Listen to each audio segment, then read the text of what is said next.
What's up, body of Christ and all my fellow YouTubers out there? This is Pastor Sean for Soldiers of Grace Ministries, and this is your 5-minute message. Hi there. Thanks for joining me today. And today on 5-minute message, we're going to start a series on spiritual warfare. All right? And what I want to get into first is three of the main misconceptions that Christians seem to run into and to seem to have a problem with when it comes to spiritual warfare. Okay? Now, the Lord led me to this message. He led it to me through Ephesians 6:10 through 20 and Isaiah 59:16 through 21. Now, to get into our first misconception today, that's going to be that spiritual warfare, it's not just about the spirit. Okay? Now, spiritual warfare contains spirits in it, yes. But it also contains us doing things here on earth. Okay? We have to understand love is an action.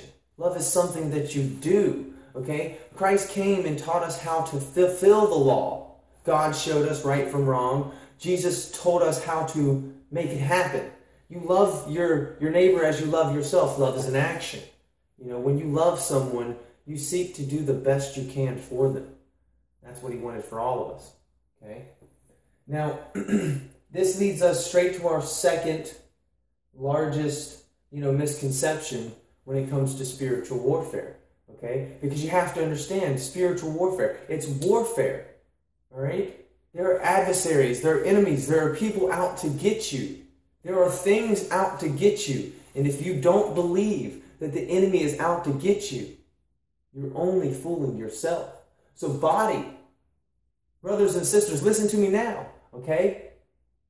We need to come together as Christians, as a people, as the body of Christ, the strength to uphold his principles. Why? Because the second misconception is we do not tolerate our adversaries. God doesn't put up with evil. Okay? And neither should his people. All right? When you see wrongdoing, when you see, people being treated badly, you need to stand up. You have a moral obligation as a Christian to stand up and speak out against that. And if necessary, take a stand against it. Okay? Because we are the representatives of Christ on this earth. An adversary literally means someone who seeks to do you harm. An enemy may not seek to do you harm. An enemy just opposes your ideology.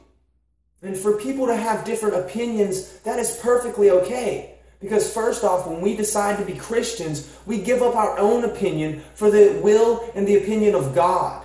And we stand firmly on his opinion and what he believes. Okay? And when people oppose that, that's when they oppose us. Because we stand with God and for God. Therefore, much like when the USA puts embassies overseas, they are representatives of the United States in that country. We are the same for God on the earth. We are to be representatives. So when someone seeks to do us harm, we are endowed with the Spirit of God, a spirit of power to stand and say no and fight back. This leads us to our third big misconception. Christians, we were not made weak. We were made to stand our ground. In Ephesians 6:10 through 20, there is a phrase, okay? And Paul writes, so we stand and we stand therefore. This is very important. Why? Because this is a Roman war saying. It literally meant that once you have slain all your enemies, you stand and you look for more. You continue to fight. You continue to fight and you never give up. We Christians have power and authority through the will of God when we fight for his kingdom. Now is the time for us to band together, because very soon what has been told to us in Revelations will come to pass.